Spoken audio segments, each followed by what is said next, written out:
Halo Malaysia, halo, beginilah ya TNI di Kalimantan, di Sumatera.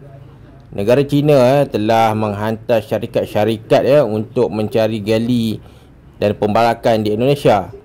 Daripada tahun 2005 hinggalah 2025, askar Indonesia dan polisi Indonesia tidak berani.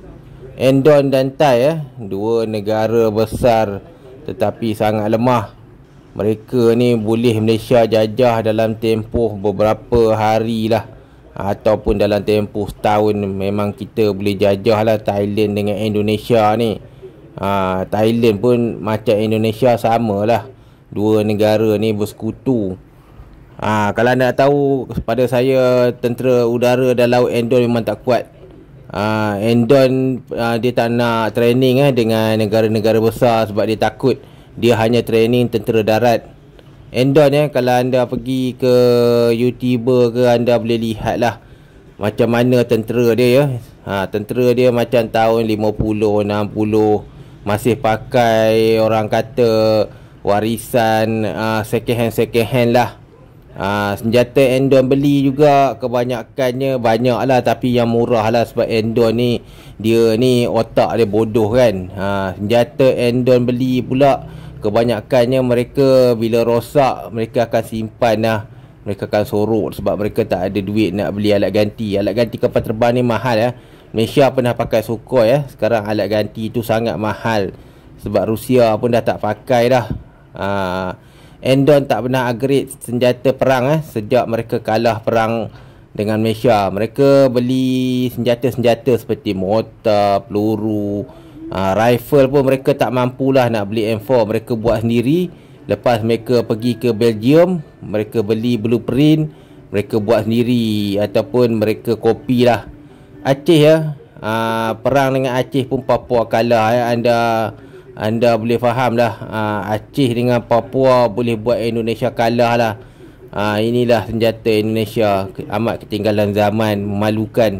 Kalau Malaysia datang training sangat malu lah. Banyak askar kita pun kalau pergi Indonesia, mereka tak nak, kesian sebab askar-askar mereka dalam kamp tentera pun tak cukup makan, gaduh.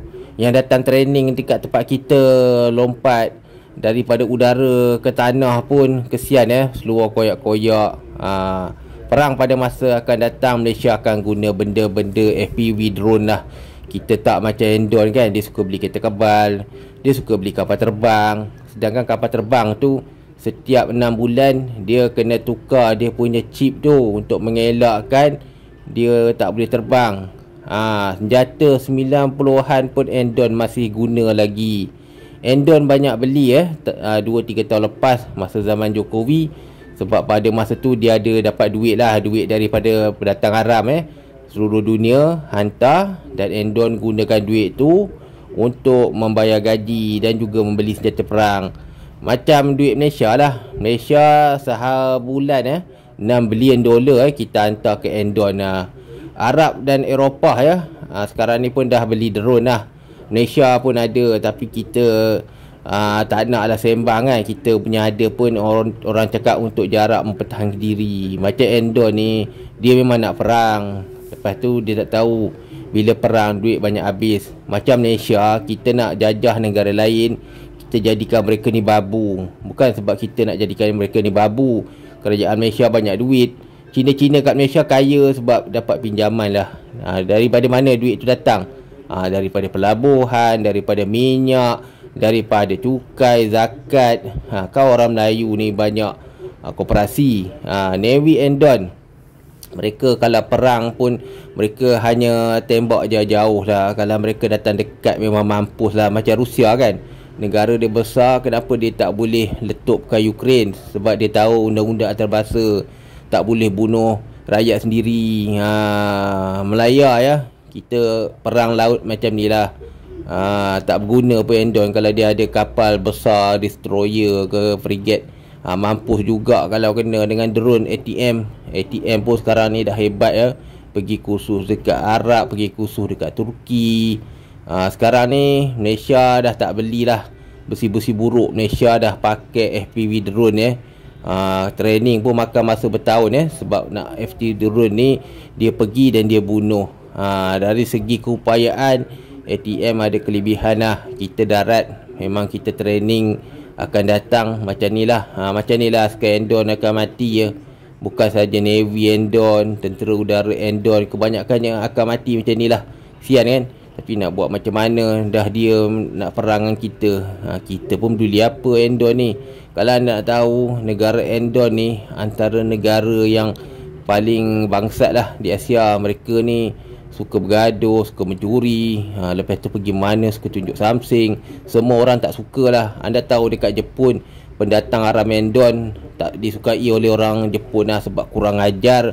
Lepas tu mereka kes, bila mengamuk je mereka bunuh mereka punya majikan, hanya di Endon. Ini adalah latihan ya. Malaysia pun pakai dah benda ni, sebab benda ni murah. USA dan Turki, dua negara yang mempunyai keupayaan drone yang tinggi lah. Endon nanti kalau dia perang dengan kita, kita bom dia macam ni, tersekat lah dia. Walaupun askar dia banyak lagi lah senang kena drone, lagi banyak mati. Mampus. GAM pada tahun 2030 sangat bahaya. GAM sekarang ni disokong oleh sebuah negara Eropah. Negara Eropah tu memang dia sokong GAM dah. Malaysia bukan tak nak masuk campur, kita dekat. Lagi satu, kita tahu undang-undang. Jadi GAM sekarang ni disokong oleh kuasa besar lah. Kuasa besar ni dia sokong dua-dua. Endon pun dia sokong, GAM pun dia sokong. Tapi kalau nak ikutkan, dia lebih sokong GAM. GAM ni pada masa depan mungkin akan mengalahkan Indonesia lah. GAM ni dia banyak duit tau. Dia simpan-simpan, dia beli senjata. Nanti satu masa dia naik dan angkat senjata.